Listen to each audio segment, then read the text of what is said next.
Hi, I'm Bill Archambault. I'm a licensed insurance agent with Apollo Health Insurance. I've got 15 states, including my home state of Florida, Georgia, Mississippi, Texas, North and South Carolina, Tennessee, Ohio, Illinois, Missouri, Kansas, Arkansas, Oklahoma, and Ohio. Keeps me busy. Nice to meet you. So why did you choose to sell Medicare? I've been in the healthcare world for a long time, and both selling medicine for about 17 years and also working in the senior living industry. And that experience gave me a real understanding of what people need, especially when it comes to Medicare. And so now when I'm helping someone choose a plan, I really connect with them and make sure that they're getting the best possible. For me, it's more than just selling the plan. It's about me being there for people who really don't have someone there to guide them. So I really take a lot of pleasure in doing that. Nice. That's good to know. So why do you focus on Medicare instead of other types of insurance? I get asked that question. So for me, I needed to know about Medicare myself because I didn't know. And but I had family and friends, and at the time I was in my late 50s, and I knew Medicare really wasn't that far away, but I had no idea of how it really worked. And I want to help people who, again, very often they don't get people helping them and looking out for them. And I love taking time with my clients and educating them on their benefits so they can be a better advocate for their own benefits. Okay. Nice. So related to like client behavior, enrollment periods, why do so many clients reach out during OEP and open enrollment period? Yeah. There are so many reasons why people reach out. Sometimes I get the call that their doctor is no longer in network and they're now out of network, and the doctors who are no longer in network, that's going to be really increasing their out-of-pocket costs to see that doctor. And most clients would definitely want to have a plan that their doctor is in network. Other reasons like drug formulary updates, like medications may have changed the tiers and the co-pays, and many plans now have very significant drug deductibles. And they're really not used to seeing that because those are big changes for 2025. So the cost increases are neither premiums, deductibles, co-pays. It just makes the plan that they had less affordable. And there's been many changes recently on like the over-the-counter benefit too, where that benefit has been reduced. So clients are really watching that very closely. But other real benefits like transportation assistance. I had a gentleman call me and he had a plan for his father with assistance, and that was gone. So he was really stuck for finding a new plan with transportation assistance. But the biggest change right now is that the comprehensive dental has gone away in many plans, or there's very high copays. And the last biggie is the Medicaid changes. 20 million people got kicked off Medicaid in 2024. So those people trying to get back their benefits, it's a significant amount of my time and other agents' time talking about this because these people really need some benefits and they're in a world of hurt at times. Okay. Yeah, there's a lot of different reasons why people would call in and need help with their Medicare. So after AEP, annual enrollment period, is over, can a beneficiary still change plans? Absolutely. Medicare makes it allowable to change. So long as you are already in a Medicare Advantage plan, you can change one time between January 1st and March 1st. But besides that, there's about 30 different reasons why someone can enroll outside the annual enrollment period. So, a change of Medicaid status, a loss of employer coverage, or needing to enroll into a chronic illness plan. These are all reasons why you can change, but Medicare really makes it quite easy to make sure you're getting the plan when your situation changes. As an agent, what do you do for your clients year round? So initially, when I talk to a client, I do a real big deep dive, and I try to find out their needs, their pain points. I educate them on not to focus on like a food card that they see advertised and look at the possibility of having to lose $1,000 of comprehensive dental to get that food card. So I always try to educate my clients, but my goal is to find the most well-rounded plan to cover them for the least amount of financial risk. And then every 3 months, I talk with them, I address issues, and I'm there to help to understand and explain their explanation of benefits. They get that piece of mail and they go, what is this? Why, can you help explain? So I take time with my clients and explain when they have those questions as well. Nice. So what do you find to be the most troublesome issue beneficiaries deal with at the start of the year? I think for this year, it's been very, very busy in January because there were so many changes with the new plans. Right now, we're dealing with the fact that doctors are not in the network. And when the enrolling agent said the doctor going to be in the network, and now they're not. Now they're looking at a higher copay. But the big thing is that there's a very large drug deductible in play for January for many plans.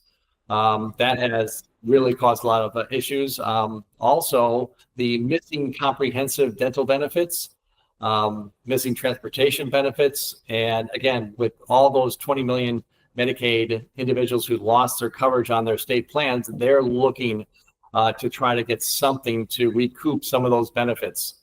But everyone's just trying to maximize their Medicare. And when they see something that's different from the prior year, they want to know what happened and can I do something different? So where do clients end up spending the most out of pocket due to certain benefits? Again, with the new changes in 2025, right now they're dealing with large drug deductibles. Plans currently have between about $250 to $590 for January or February. So the first time they go to the pharmacy, if they have a medicine that's usually a tier 3, 4, or 5, they're going to have to go through that deductible first. And they didn't really have that kind of a steep deductible last year. The other part is the real reduction of comprehensive dental benefits, and people are now having to pay very high copays of between 30 to 70%. There are some plans that have a $0 or a zero deductible or copay. So we try to find those kind of plans for individuals. Higher copays to see specialists are in play, and that can really hurt someone who sees multiple specialists in a month. But the key here for my clients is to understand the benefits that they have in the plan before they go for the service. So if you have a $250 deductible at an ambulatory surgical center, and you get presented a bill for $700, it's like, no, it's $250. So I really try to give the knowledge is power and help themselves when they are getting the service. Are there any strategies in relation to, say, like prescription drug costs that people could implement and maybe help manage that better as far as their out-of-pocket costs that you know of? Well, that's a great question because of the huge change that happened between 2024 and 2025 for the cost of medicine for people. For example, the maximum out-of-pocket exposure for drug co-payments was $8,000 for 2024, pardon me. And many people who had, 15 medicines that they were taking, they would reach that. They would go and they would spend that much money. But in 2025, it's only $2,000. But now we're seeing, since it's down to $2,000, now they're making more people pay that drug deductible. So that's really where people are spending a bit of the money. Because of the drug, the new benefit of only paying $2,000, carriers did pull back on the comprehensive dental benefit. And when you have a lower comprehensive benefit, that's when you're going to be pulling out money for, like, say you go for a root canal and all of a sudden, instead of having a couple $1,000s to cover it, you have $0. And that's a big shock because that's going to be an awfully expensive procedure for you, considering you used to have coverage and now you don't. So it's awareness before you get a service done. Okay. Answer your question? Yeah. I was also thinking, you mentioned the other day when we were talking about how you can like call into the prescription drug company and put the payments out per month instead of paying them all at once, right? You can kind of ask them to send you like spread it out is what I mean to say, over months. Exactly. So that is also something new. So let's say you have a $2,000 maximum out of pocket. You've got multiple medications that you're going to be spending over $2,000 for the year, or it's going to go over $2,000. So you say, listen, I'm only going to pay $2,000. You call up your pharmacy benefit manager. That's going to be on the back of your ID card of your HMO, your PPO. Call them up and say, I'd like to spread out the payments. So if you did that for January, you'd have 12 payments of $167. And you'd be able to do that instead of possibly having a $700 bill in the month of January. So just being proactive and being able to call your pharmacy benefit manager and working out a payment plan is really a very simple way and something that can be easily taken care of by a client instead of that big $700 payment in 1 month. It's just too much for some people. They don't have that extra money hanging around. Right. No. So how do you handle some common Medicare complaints? Let's say they say someone calls you in and they say the new plan doesn't take my doctor. Well, it just happened recently. So it's a great question. So what happened in this one instance, a woman went to her doctor's office and she was told she was denied. She's right there at the counter and they said, no, we don't, that your plan isn't taken here. And I had informed her that definitely her dentist was in network and everything. And so she had called the carrier and she was told no. And I knew that the information was wrong because I had it. I was on the carrier website. I knew the dentist was in network. So I called up the carrier and we worked it through that there was a glitch. That one doctor was not actually in network when they should have been. And we were able to connect the dental team with the office of the dentist and make sure that they accepted it. That client was able to go the very next day. But what we do see is sometimes clients are having a hard time finding a dentist that is actually willing to take their plan.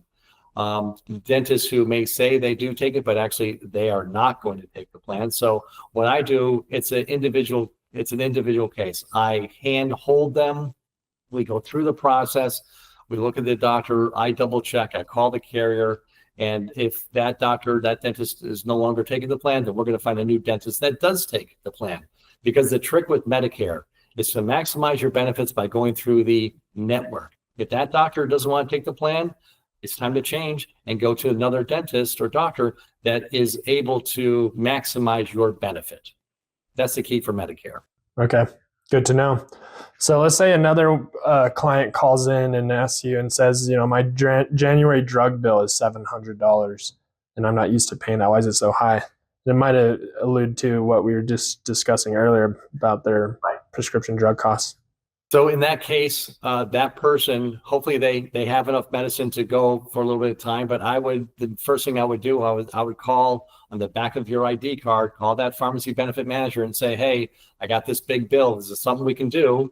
And then they would say, yes, you can break this up to 11, 12 payments. If it's already in March, then it would be, 10 payments left. Okay, fine. But you can understand that you pay a certain amount each month all the way through the end of the month to equate for that $2,000, which is the maximum out of pocket you would pay for the year. And that is really a tremendous savings because in 2024, it was $8,000. So it's a very big weight lifted off those people who are just going through so much money for their medicine. But for the individual who wants to avoid that large first payment, call up your pharmacy benefit manager and ask them what we can do and set up a payment plan for the rest of the year. And they'll understand and look at all your medicine and make sure it's down to each month on a monthly basis, and you'll be fine that way. Okay, sounds good. What options do Medicare beneficiaries have to switch plans in the first 3 months of the year if they're already in a Medicare Advantage plan? Well, that is actually the definition of the open enrollment period. Open enrollment is for January 1st through March 31st. And the requirement is that you are currently in a Medicare Advantage plan. Doesn't matter which kind, PPO, HMO, with medicine, without medicine. But that is the requirement. You need to have that so that you can then have that chance to go to a new plan. And it happens often. They go into the plan, they say, yeah, I really don't like that customer service, or that doctor said I won't take the plan, and he or she suggested a different carrier. So Medicare gives you that ability to change. They don't lock you in once you've made that change for the new year, or let's say you're still in the same plan for the prior year, and it's just not working. You have that opportunity to change, and that is within the first 3 months. It's a one-time change. So yeah, that's all good information. Those are all the questions I had for you. I guess if there's nothing else you want to add, how can people connect with you and get help navigating their Medicare? Well, if you want to contact me directly, my number is 816-448-8145. Just leave me a voicemail. I will return my calls very quickly. I'll call you back and see what you need. And you can send me an email as well. That's the easiest way to contact me. And I'm sure there's a link on the video that you're watching as well. Thanks for your help. Appreciate your time. Thanks very much, Adrian. I appreciate it. Thank you, sir.